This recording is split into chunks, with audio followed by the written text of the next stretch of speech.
Yeah, social and political time, that's a huge difference. The quiet I'm talking about really includes that. When I describe that time as quiet, it also was very quiet because you didn't hear women speaking up.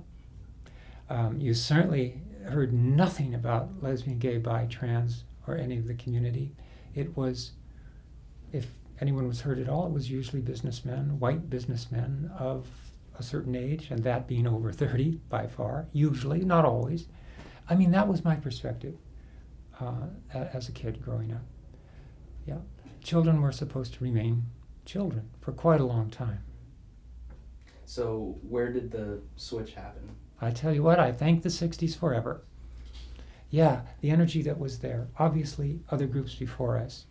This is a wonderful area. You probably heard those stories already. You know, very active in the old days. The IWW was here.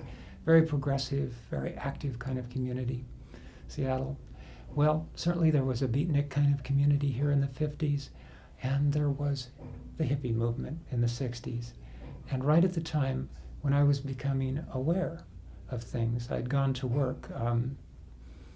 I'd tried a year or two of college, and I decided, you know, goodness sakes, I just need to get on with things. So I began working, and I discovered the labor movement.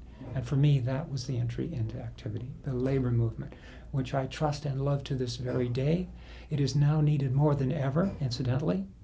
But at that time, it was a vision of how you could actually change things in the world, which is kind of a lower to middle class type kid. I had not really encountered in any of my experience in school up to that point. That was mid-60s, and that set me off on a path of learning about civil rights. You know, I had been so isolated out here, I was really unaware of all that had been going on at the time. I learned very quickly, got involved in some of that, but mostly the labor movement.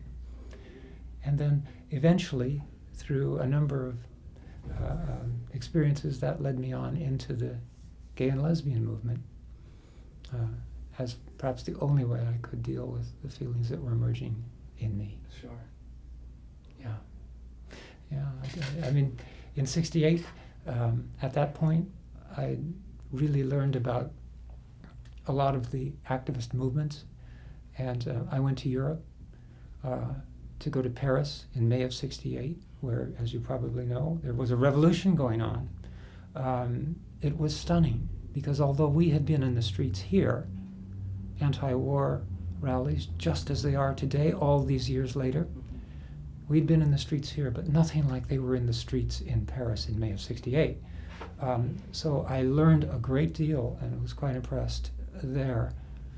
And then spent some time hitchhiking, autostop around Europe, which was an education in and of itself. I can imagine. Also including one evening in Venice in San Marco Square. Hippies, you know, were all gathered around. We're talking, and someone mentioned something. My ears, what? It turned out that this person knew somebody who'd heard about somebody who thought they knew a friend who had made what we would call gender transition now. Mm-hmm. First time I had ever experienced the concept that there might be such a thing possible in the world. And what year was this? That was '68. Yeah. What did that do to you? As far as, how did you feel when you heard about that? Well, since then I've talked to a lot of folks, thousands and thousands of folks worldwide, and often these kind of experiences come to the point of saying something for slightly older folks like, oh, I'm not alone. You still hear that a lot. But some version of that, like it's possible, I'm not alone, maybe there's hope, maybe I can actually do something else than follow the script, although I was pretty outside the parameters of the script at that time, being hippie and progressive and labor movement, all that. But that's the sort of feeling, and it struck me really hard. So I traveled around a bit more, but then I sort of stopped that process. I was going to stay in Europe a lot longer. I was on some islands off of Spain for a long time, but came back here and started to look around to see if there was some way to deal with this. We didn't have the word transgender. I hadn't really heard the word transsexual. I was operating from that point of this physical body doesn't match my deepest sense of self. So I'd call up a doc, because what could I do? I mean, And they would say, well, we don't know anything about that, or they'd simply hang up. And that would close things down for a long time, each time, because that's, I don't know, I wasn't so good at rejection and that kind. Could fight on the picket line, but that kind of personal thing, not so good. Right. So that went on for ever so long, until, I don't remember the exact year, but I found Seattle Counseling Service, or at least some folks that worked there. We became friends. And I really, it sounds so silly in a way and so odd, but I'd not really considered orientation issues.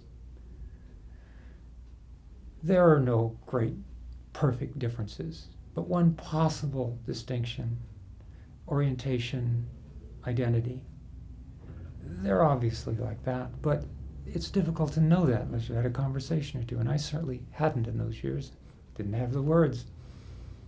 So to find someone who was also struggling with that question of who am I and how am I going to bring it into the world, that was the key. Right. So The open dialogue, right? That Exactly. begins the flow of ideas and Right. everything.